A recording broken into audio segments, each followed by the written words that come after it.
عزیزان محترم، آج دو چار باتیں آپ سے عرض کرنے کی جو ہے کوشش کرتا ہوں، اور اس کو میں اس آیت کریمہ کے تحت، کہ جس آیت کریمہ کی تلاوت سے میں نے اپنے آپ کو مشرف کیا ہے، جس میں اللہ عز و جل ارشاد فرماتا ہے انما ولیکم اللہ ورسولہ والذین آمنوا الذین یقیمون الصلاة ویؤتون الزکاة وهم راکعون۔ اللہ تبارک و تعالیٰ ارشاد فرماتا ہے کہ تمہارا مددگار اللہ ہے اور رسول ہے۔ اللہ تبارک و تعالیٰ تمہارا مددگار ہے اور اللہ کا رسول تمہارا مددگار ہے، اور اللہ مخاطب ہے بندگان خدا سے، مسلمانوں سے، مومنین سے۔ اللہ تبارک و تعالیٰ مخاطب ہو کر فرما رہا ہے کہ میں تمہارا مددگار ہوں اور اللہ کا رسول تمہارا مددگار ہے۔ اور پھر ارشاد فرماتا ہے، اس پر بات کو ختم نہیں فرمایا، پھر آگے ارشاد فرماتا ہے والذین آمنوا الذین یقیمون الصلاة ویؤتون الزکاة وهم راکعون، اور اس کے علاوہ وہ جنہوں نے ایمان لایا، وہ ایمان والے جو نمازوں کو قائم کرتے ہیں، جو نمازیں پڑھتے ہیں، اور وہ جو زکوٰۃ دیتے ہیں، اور جو اللہ کی بارگاہ میں رجوع ہو جاتے ہیں، وہم راکعون۔ اللہ تبارک و تعالی ان کو بھی تمہارا مددگار ارشاد فرما رہا ہے۔ اب یہاں پہ اللہ کا مددگار ہونا تو سمجھ میں آیا، اور اللہ کے حکم سے، مرضی سے اس کا رسول بھی مددگار ہونا، یہ بھی بات سمجھ میں آئی۔ قرآن مجید کی ایک آیت کو بار بار پیش کیا جاتا ہے جس میں اللہ تبارک و تعالیٰ نے ارشاد فرماتا ہے وَمَا لَكُم مِّن دُونِ اللَّهِ مِن وَلِيٍّ وَلَا نَصِيرٍ، وَمَا لَكُم مِّن دُونِ اللَّهِ مِن وَلِيٍّ وَلَا نَصِيرٍ، اور کوئی نہیں تمہارا مددگار سوائے اللہ کے، نہ کوئی تمہارا گائیڈنس تمہیں دینے والا ہے، اور نہ کوئی تمہارا ہیلپر ہو سکتا ہے۔ یہاں پہ اللہ تبارک و تعالیٰ نے بات واضح فرما دی قرآن مجید میں کہ اللہ کے علاوہ کوئی تمہارا مددگار نہیں ہو سکتا۔ بات سمجھ میں آ گئی۔ لیکن سورہ مائدہ کے اندر اللہ تبارک و تعالیٰ ایک اور طرز میں بات فرما رہا ہے۔ اللہ خود ارشاد فرما رہا ہے کہ تمہارا مددگار ہے اللہ، اس کا رسول، اور وہ نیک بندگان خدا۔ تو کیا خدا نخواستہ آیات کے اندر ٹکراؤ ہے؟ کیا تضاد ہے؟ کہ اللہ کے قول میں معاذ اللہ تضاد ہے؟ نہیں، بلکہ حضرت عبداللہ ابن عمر رضی اللہ تعالیٰ جلیل القدر ذات گرامی ہیں، حضرت عمر رضی اللہ تعالیٰ کے صاحبزادے، آپ ارشاد فرماتے ہیں کہ بدترین ہیں وہ کائنات میں وہ لوگ، کائنات میں کچھ لوگ ایسے ہیں جو انتہا سے زیادہ بدترین اور شریر ہیں۔ کون؟ وہ جو قرآنی آیات جو بتوں پر نازل ہوئی ہیں یا کفار پر نازل ہوئی ہے ان کو مسلمانوں پر چسپا کر دیتے ہیں۔ جو بتوں کی آیات ہیں، جو کافروں کے لیے جو آیات کو نازل کیا گیا ہے، ان کو مسلمانوں پر چسپا کر دیتے ہیں۔ اب بات سمجھ میں کیا آئی کہ یہاں جو اللہ تبارک و تعالیٰ ارشاد فرما رہا ہے کہ وَمَا لَكُم مِّن دُونِ اللَّهِ مِن وَلِيٍّ وَلَا نَصِيرٍ، کہ کوئی نہیں تمہارا مددگار اللہ اور اس اللہ کے علاوہ، یہاں اللہ تبارک و تعالیٰ مخاطب ہے کفار سے کہ وہ جن کو تم نے اپنا بت بنا لیا ہے اور اپنا معبود مقرر کر لیا ہے، اور سمجھتے ہو کہ یہ تمہاری مدد کریں گے اللہ کی مرضی کے مخالفت میں، تو سمجھ جاؤ کہ کوئی تمہارا مددگار نہیں ہو سکتا سوائے اللہ کے۔ یہاں کفار سے اللہ تبارک و تعالی مخاطب ہے، اور مسلمانوں کے لیے، مومنین سے جب اللہ خطاب فرما رہا ہے، سورہ مائدہ کے اندر اللہ تبارک و تعالی ارشاد فرما رہا ہے انما ولیکم اللہ ورسولہ والذین آمنوا الذین یقیمون الصلاة ویؤتون الزکاة وهم راکعون۔ اللہ بھی مددگار ہے، اللہ کا رسول بھی مددگار ہے، اور وہ اللہ کے مقرب بندگان خدا، اور یہ جو جماعت ہے یہ اولیاء کی جماعت ہے۔ یہ جو اللہ اس کے رسول کے علاوہ جو جماعت کو اللہ تبارک و تعالیٰ نے ظاہر فرمایا، یہ اولیاء اللہ کی جماعت۔ حضرت امام نووی رحمہ اللہ بڑے جلیل القدر محدث ہیں، بلکہ 9 جلدوں کے اندر جو مسلم شریف کی شرح آپ نے لکھی ہے وہ سارے عالم کے اندر پھیلی، بلکہ بڑا آپ نے حدیث پہ کام کیا ہے. بہت بڑے امام ہیں امام نووی. 676 آپ کی سنِ وفات. آپ سمجھ رہے کس زمانے کا وقت ہے. آپ نے اس حدیث کو لایا ہے اپنے کتاب الاذکار کے اندر اور ارشاد فرماتے ہیں کہ رسول پاک علیہ الصلوۃ والتسلیم نے ارشاد فرمایا ہے کہ اگر جنگل کے اندر کبھی بھٹک جاؤ اپنے راستے سے یا جانور تمہیں پریشان کرنے لگے تو سرکار ارشاد فرماتے ہیں، حکم دیتے ہیں امتیوں کو کہ کیا کرنا چاہیے. بھائی جنگل میں پریشان ہیں، اکیلے ہیں. اب یہ ڈپارٹمنٹ باضابطہ اللہ کی مرضی سے کسی کو دے دیا گیا ہے. رسول پاک علیہ الصلوۃ والتسلیم حدیث میں ارشاد فرماتے ہیں. اب یہاں پہ یقین میں استغفر اللہ اس سے ہٹ کے بات نہیں کر رہا ہوں، بات موٹی سمجھانے کے لیے. یہ نہیں فرمایا کہ بھائی وضو کرو اور نمازیں شروع کر دو، یقیناً اس کا فائدہ ہے، لیکن فی الوقت جو مسئلے کا حل ہے رسول پاک اس حل کی طرف بندگان خدا کو لے جا رہے ہیں. ارشاد فرماتے ہیں کیا کہنا چاہیے؟ دعا کرو، یا رجال الغیب اعینونی، اے بندگان خدا، اے رجال غیب، جو غیب کے رجال ہیں، جو غیب والے مرد ہیں، اے رجال الغیب میری مدد کو آؤ. کس کو پکارا ہے؟ غیر اللہ کو ہی پکارا ہے نا. سرکار جو حکم دے رہے ہیں غیر اللہ کو پکارنے کا حکم دے رہے ہیں کہ اللہ کی مرضی کے بغیر یہ کام ہو سکتا ہے. اللہ نے وہ ڈپارٹمنٹ ان کو دیا ہوا. جو جنگلوں کے اندر لوگ بھٹک جاتے ہیں ان کے لیے رجال غیب کو اللہ تبارک و تعالیٰ نے متعین کر دیا ہے. یا رجال الغیب اعینونی، کوئی معمولی شخصیت نہیں ہے، امام ہیں. اب حضرت امام نووی ارشاد فرماتے ہیں کہ وقت ایسے ہی آیا کہ میں جنگل کے اندر تھا اور اتنے بڑے محدث تھے تو آپ نے فرمایا کہ جانور ستانے لگا اور پریشانی لاحق ہو گئی، کیا کروں؟ مجھے وہ حدیث یاد آئی اور آپ نے وہی عمل کیا کہ یا رجال الغیب اعینونی، اے رجال غیب میری مدد کو آؤ، میری مدد کرو. اچانک سے آپ لکھتے ہیں کتاب کے اندر، کتاب الاذکار کے اندر، سنِ وفات 676، انڈیا، پاکستان، بنگلہ دیش سب کی پیداوار سے پہلے کی بات ہے. یہ سمجھ رہے ہیں آپ؟ کیا دیکھتے ہیں کہ اچانک سے 6-7 بندے سامنے نمودار ہو جاتے ہیں، لمبے چوڑے، حسین و جمیل، سفید سفید، اور آتے ہیں آپ کی مدد کرتے ہیں. آپ فرماتے ہیں، لکھتے ہیں کہ میرا دل چاہا کہ میں ان سے مصافحہ کروں، ان سے سوال کروں کون ہو، اچانک سے غائب ہو جاتے ہیں، اچانک سے غائب ہو جاتے ہیں.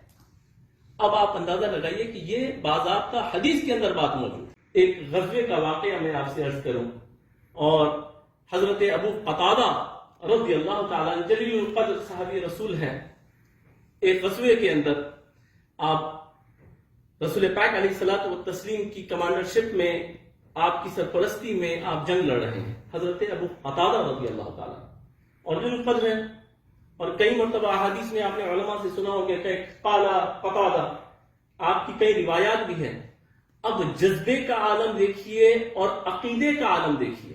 ایک تو ہے استعانت، ایک ہے استغاثہ، اور ایک ہے استمداد. یہ ہیر پھیر میں ایک ہی جھولی میں آتے ہیں. مدد مانگنے، مدد طلب کرنا اللہ کے علاوہ، اللہ تبارک و تعالیٰ سے مدد مانگنا، یہ سب سے اولا عمل ہے، سب سے اولا عمل ہے، اللہ ہی سے مدد مانگی جائے. لیکن رسول پاک علیہ الصلوۃ والتسلیم ارشاد فرماتے ہیں کہ انا قاسم واللہ یؤتی. حدیث شریف میں بات موجود ہے، سرکار فرماتے ہیں کہ اللہ دیتا ہے، میں تقسیم کرتا ہوں، اور ایک پتا بھی حرکت نہیں کر سکتا، ایک ذرہ بھی اپنے مقام سے دوسری جگہ نہیں پہنچ سکتا جب تک کہ اللہ کی مرضی اس کے اندر شامل حال نہ. تو معلوم یہ ہوا کہ جو کچھ بھی قدرت ہے وہ اللہ ہی کی عطا سے ہے. لیکن اللہ تبارک و تعالیٰ نے ڈپارٹمنٹس بنائے ہیں، اللہ تبارک و تعالیٰ نے فرشتوں کو پیدا کیا ہے. اگر اللہ چاہتا تو ساری قرآن کو ہم پر ڈائریکٹ نازل فرما دیتا، لیکن اللہ تبارک و تعالیٰ نے انبیاء کا انتخاب کیا، اور پھر بعض انبیاء کے لیے اللہ تبارک و تعالیٰ نے راست گفتگو نہیں فرمائی، فرشتوں کا انتخاب کیا کہ تم میرا پیغام پہنچاؤ. نبیوں کو کہا کہ اب فرشتوں تک میری بات پہنچی ہے، تم بندگان خدا تک، تم اپنی میری جو بات تم تک پہنچی. یہ اللہ تبارک و تعالیٰ کے پروگرام میں یہ باتیں موجود ہیں. یہ اللہ کے علم سے ہے، اللہ کی مرضی سے ہے۔ تو اب حضرت ابو قتادہ رضی اللہ تعالیٰ جنگ لڑ رہے ہیں اور دشمن کا تیر آپ کی آنکھ کو لگ جاتا ہے، آنکھ باہر کو آ جاتی ہے۔ حدیث کے اندر بات موجود ہے، آنکھ باہر کو آ جاتی ہے، ایک تار کے اوپر آپ کی آنکھ لٹکنے لگ جاتی ہے۔ حضرت ابو قتادہ کا عقیدہ بھی دیکھیے اور ان کا ایمان بھی دیکھیے، اور نصارہ نے رسالت میں آپ صلی اللہ تعالی علیہ وآلہ وسلم کے جذبے کو دیکھیے۔ ہم یہ سمجھتے ہیں کہ دین اور اسلام ہم کو ایسے ہی مل گیا، اللہ اکبر، خدا کی قسم یہ جانثاریوں کے صدقے میں ہمیں یہ دین یہاں تک ملا۔ حضرت ابو قتادہ رضی اللہ تعالیٰ دیکھتے ہیں کہ جنگ لڑنے میں دشواری آ رہی ہے کہ آنکھ لٹکی ہوئی ہے ایک تار پہ، آپ اس کو کھینچ کے نکال لیتے ہیں، آنکھ کو باہر نکال دیتے ہیں کہ مجھے تلوار چلانے کے اندر آسانی ہو جائے، چونکہ میں رسول پاک علیہ الصلوۃ والتسلیم کے حکم پہ حاضر ہوا ہوں اور رسول پاک علیہ الصلوۃ والتسلیم کے دین کی حفاظت کے لیے جنگ لڑ رہا ہوں۔ آپ آنکھ کو نکال دیتے ہیں اور ایک ہاتھ میں اس کو پکڑ لیتے ہیں، پھینکتے نہیں ہیں۔ پوری جنگ مکمل ہونے کے بعد اب جب اللہ تبارک و تعالیٰ قرآن مجید میں خود ارشاد فرماتا ہے وَنَحْنُ أَقْرَبُ إِلَيْهِ مِنْ حَبْلِ الْوَرِيدِ کہ میں تمہارے شاہرگ کے قریب ہوں، پھر حضرت ابو قتادہ نے اللہ کی بارگاہ میں دعا نہیں مانگی کہ یا اللہ تو میری آنکھ لوٹا دے، بلکہ ان کو یہ بات معلوم تھی کہ جو کچھ کائنات کے اندر مدد کرنے کے اللہ تبارک و تعالیٰ نے پاورز دیے ہیں وہ اللہ کی مرضی سے عطا فرمائے ہیں، اور جس کا مجموعہ اللہ تبارک و تعالیٰ نے اپنے محبوب کبریا محمد مصطفیٰ علیہ تحیت و ثنا کو بنا دیا ہے۔ اور اس عقیدے کے ساتھ، مدد کے عقیدے کے ساتھ حضرت ابو قتادہ رسول پاک علیہ الصلوۃ والتسلیم کی بارگاہ میں حاضر ہوتے ہیں، کہتے ہیں یا رسول اللہ میری آنکھ باہر کو آ گئی ہے، اس کو لگوا دیجیے۔ بھائی رسول پاک کوئی معاذ اللہ حکیم تو نہیں تھے، آپ تو دین کا پیغام لے کر آئے تھے، لیکن صحابی رسول کا یہ عقیدہ ہے کہ رسالت میں میری جو باہر کو نکلی ہوئی آنکھ ہے اس کو بھی لگا سکتے ہیں، یہ طاقت بھی اللہ نے ان کو عطا فرمائی ہے۔ اور رسول پاک علیہ الصلوۃ والتسلیم ارشاد فرماتے ہیں قتادہ اگر تم ایک آنکھ کے گزر جانے پر اور اپنی ایک آنکھ پر اکتفا کر لیتے ہو تو آپ اختیار نبی بھی دیکھیں کہ اللہ تبارک و تعالیٰ نے ان کو کیا اختیارات عطا فرمائے ہیں۔ رسول پاک علیہ الصلوۃ والتسلیم ارشاد فرماتے ہیں کہ قتادہ اگر ایک آنکھ پر اکتفا کر لیتے ہو تو پھر میں تمہیں جنت کی بشارت دیتا ہوں، تمہیں جنت کی بشارت دیتا ہوں۔ اور وہ بھی بڑے ہوشیار صحابی تھے، بڑے عقل مند صحابی تھے۔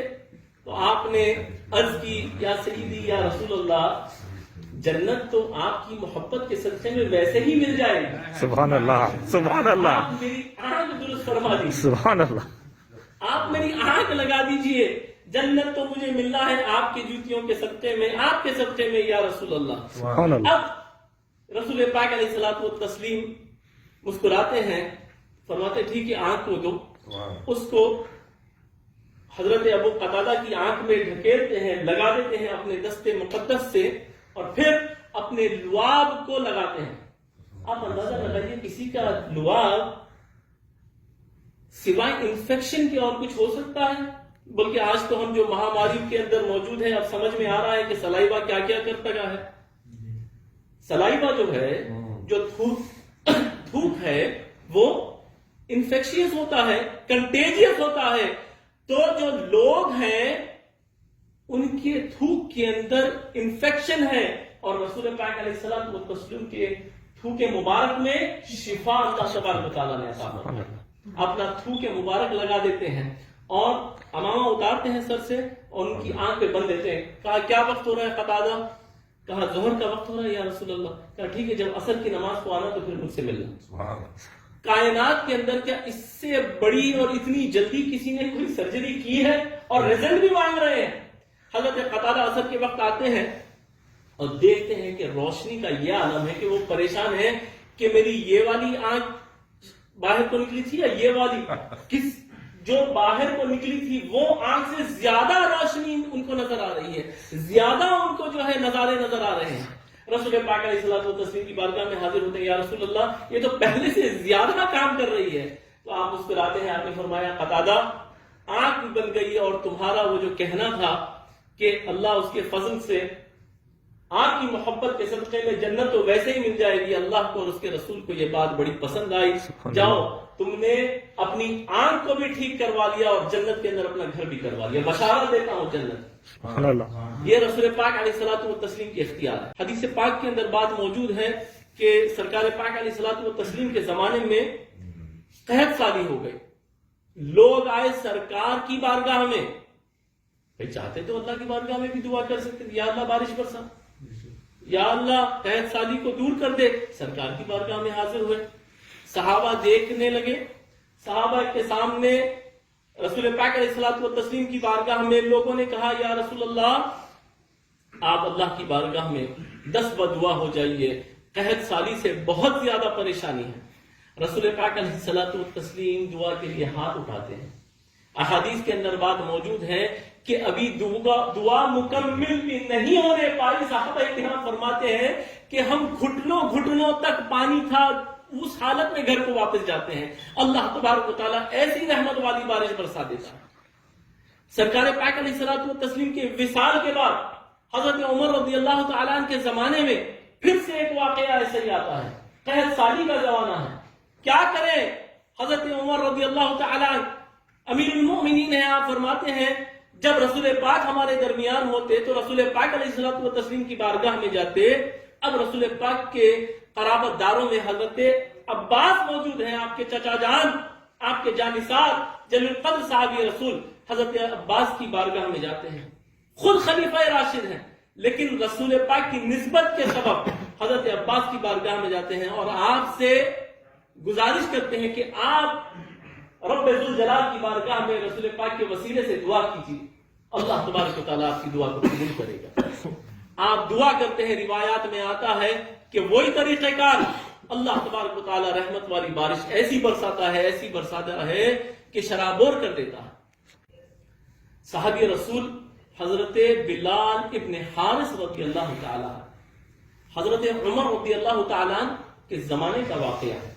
حضرت بلال اور لکھنے والے کون ہیں؟ المصنف کے اندر حضرت ابی شیبہ، امام ابی شیبہ کون؟ امام بخاری کے بھی استاد.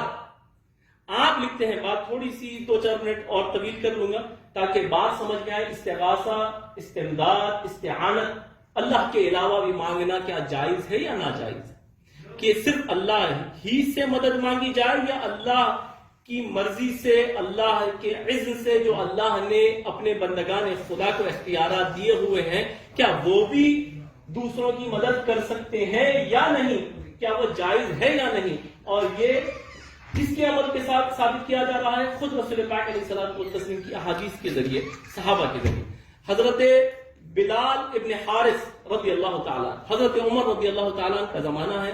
المصنف میں بات موجود ہے، کون ہے؟ حضرت امام بخاری کے استاد کون؟ حضرت ابی شیبہ رحمہ اللہ. آپ ارشاد فرماتے ہیں کہ عالم یہ ہو گیا کہ پانی کا نام و نشان نہیں، قطرہ نہیں. اب صحابہ کرام پریشان ہیں. حضرت بلال جاتے ہیں سرکار پاک علیہ الصلوۃ والتسلیم کے وفات کے بعد آپ کی مزار اقدس سے چپٹ جاتے ہیں، لپٹ جاتے ہیں اور سرکار پاک علیہ الصلوۃ والتسلیم کی مزار پر انوار کے اوپر جا کے مدد مانگتے ہیں. کس سے؟ رسول اللہ سے. کیا کہتے ہیں؟ کون ہے؟ جلیل القدر صحابی رسول ہے. زمانہ کس کا ہے؟ عمر رضی اللہ تعالیٰ عنہ کا ہے. آپ کہتے ہیں یا رسول اللہ اگر آپ مدد نہیں کریں گے، اگر آپ ہم کو پانی کا انتظام نہیں کروائیں گے تو آپ کے اصحاب پیاسے مر جائیں. یا رسول اللہ پانی کا انتظام کریے. اتنا روتے ہیں کہ نیند آ جاتی ہے. اور سرکار پاک علیہ الصلوۃ والتسلیم آپ کے خواب میں تشریف لاتے ہیں اور لا کے فرماتے ہیں فکر نہ کرنا، کل بارش ہوگی اور عمر کو میرا پیغام پہنچانا کہ اس کو اپنے جلال کو تھوڑا سا کم کرنے کی ضرورت ہے. حضرت عمر کے لیے پیغام بھیجا کہ عمر کو کہنا کہ اپنے جلال پہ تھوڑا سا قابو رکھے، تھوڑا سا کم کرے. یہ دوڑے دوڑے جاتے ہیں امیر المومنین کی بارگاہ میں، حضرت عمر رضی اللہ تعالیٰ عنہ کی طرف لپکتے ہیں، کہتے ہیں سرکار پاک علیہ الصلوۃ والتسلیم اپنے شان رحمت کے ذریعے اللہ تبارک و تعالیٰ نے ان کو رحمت للعالمین بنایا ہے، اور اس کے صدقے اور طفیل میں آپ میرے خواب میں تشریف لاتے ہیں، آپ نے یہ بات فرمائی ہے کہ کل بارش بھی ہوگی، اور آپ کے لیے پیغام ہے کہ آپ اپنے جلال پہ تھوڑا سا قابو رکھیں۔ حضرت عمر رضی اللہ تعالیٰ رونے لگ جاتے ہیں اور کہتے ہیں میرا جو جلال ہے وہ صرف اللہ اور اس کے رسول کے دین کی خاطر ہے، مذہب اسلام کی خاطر ہے، اپنی خاطر اپنے غرض سے میں کبھی، لیکن مجھے خوشی اس بات کی ہے کہ رسول پاک نے مجھے یاد تو کیا، انہوں نے مجھے یاد تو کیا۔ اللہ اکبر۔ عزیزان محترم، یہ کس کا عمل ہے؟ صحابی رسول کا عمل ہے۔ کتاب ادب المفرد جو حضرت امام بخاری کی دوسری کتاب ہے، علیحدہ کتاب بخاری شریف سے ہٹ کے، اس کے اندر باضابطہ آپ نے ایک باب باندھا کہ اگر کسی کا پیر سن ہو جائے، شل ہو جائے، پیرالائز ہو جائے، کام نہ کرنے لگے تو کیا کرنا چاہیے، اور اس میں روایت لاتے ہیں حضرت عبداللہ ابن عمر رضی اللہ تعالیٰ عنہ، جلیل القدر شخصیت ہیں، حضرت عمر کے صاحبزادے ہیں۔ آپ فرماتے ہیں ایک وقت آیا، اور لکھنے والے کون؟ امام بخاری لکھ رہے ہیں، کس میں؟ ادب المفرد کے اندر، اپنی کتاب ادب المفرد، یہ یاد کرنے والی چیزیں ہیں۔ کیا لکھتے ہیں کہ حضرت عبداللہ ابن عمر رضی اللہ تعالیٰ کا پیر شل ہو جاتا ہے، سن ہو جاتا ہے، یعنی کہ پیر کام نہیں کر رہا، آپ اس کو سوئی ماریں، ہتھوڑا ماریں، کچھ احساس، فیلنگز آؤٹ ہو گئے پیر میں سے، پیرالائز کے قریب آپ سمجھیں۔ ایک دوسرے صحابی رسول آتے ہیں، کہتے ہیں کیا ہو گیا اے ابن عمر، کیا بات ہے؟ کہا میرا پیر شل ہو گیا، کام نہیں کرتا، فکر میں ہوں، پریشان ہوں۔ آپ نے کہا میرے پاس ایک ٹوٹگا ہے، اس کا ایک بہترین علاج ہے۔ کیا؟ کہا جس سے سب سے زیادہ محبت کرتے ہو نا، اس کا نام جپو، اس کا نام پکارو اور اس سے مدد مانگو، انشاءاللہ تعالی اللہ تمہاری مدد کرے گا، تمہیں شفا دے گا۔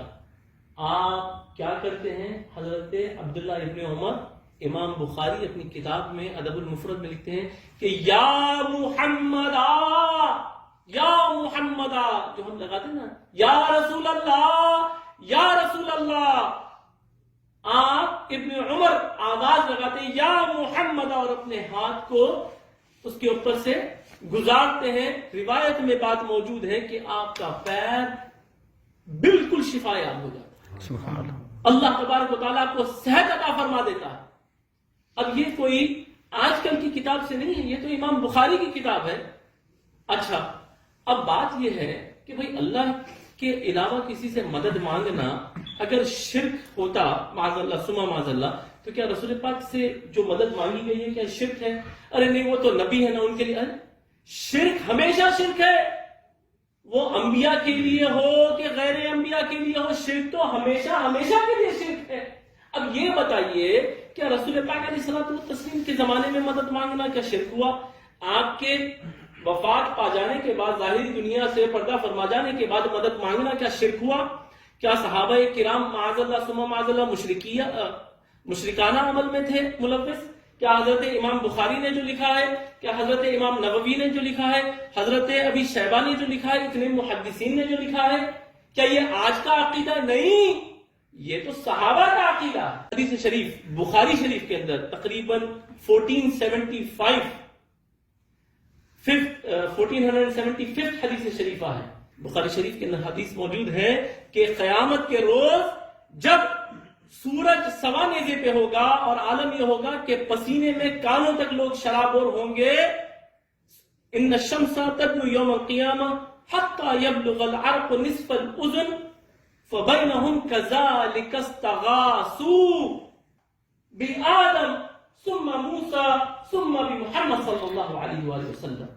استغاثہ یہاں پہ حدیث شریف کے اندر رسول پاک علیہ الصلوۃ والتسلیم ارشاد فرماتے ہیں تو کون کریں گے قیامت کے روز؟ آپ کو پتا ہے تمام امتیں ہیں، صرف امت محمد ہی نہیں، تمام امم، حضرت آدم سے لے کے رسول پاک علیہ الصلوۃ والتسلیم کی تمام امتیں ہیں، اور محشر کا میدان ہے، قیامت کا روز ہے، کون ہے وہاں پہ؟ خود اللہ تبارک و تعالی اپنے شان کے مطابق جلوگر ہے. اللہ خود موجود ہے، ویسے تو ہر جگہ موجود ہے، لیکن وہاں پہ اللہ تبارک و تعالیٰ اپنے شان کے مطابق موجود ہے. اللہ کے سامنے تمام انبیاء بھی ہیں، تمام امم موجود ہیں، اور ان کا عمل کیا ہے بھائی؟ کام تو یہ تھا کہ سب اللہ کی بارگاہ میں سجدے میں گزر جاتے. مالک تو ہماری مدد فرما، ہم کو جنت میں داخلہ عطا فرما. اللہ کے سامنے یہ عمل کیا جا رہا ہے، کیا جائے گا، جس پر رسول پاک علیہ الصلوۃ والتسلیم ارشاد فرما رہے ہیں. امام بخاری کی روایت سے، امام بخاری اپنی حدیث کے اندر اس کو نقل کرتے ہیں، اس روایت کو، کہ کیا ہوگا؟ تمام امتیں کیا کریں گی؟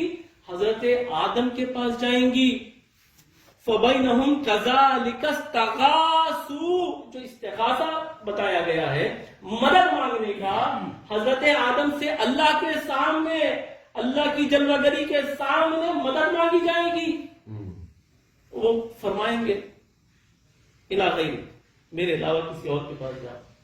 ثُمَّ مُوسَىٰ، پھر اس کے بعد موسیٰ علیہ السلام کے پاس مدد کے لیے استغاثے کی نیت سے، اور پھر محمد صلی اللہ علیہ وآلہ وسلم کے سامنے. اب آپ اندازہ لگائیے، یہ شرکیہ عمل، اگر اللہ کے علاوہ کسی سے مدد مانگنا شرکیہ عمل ہوتا تو اللہ کی جلوہ گری کے سامنے جو اس کی شان کے مطابق ہے، کیا انبیاء علیہ السلام سے غیر اللہ سے مدد مانگی جا رہی ہے؟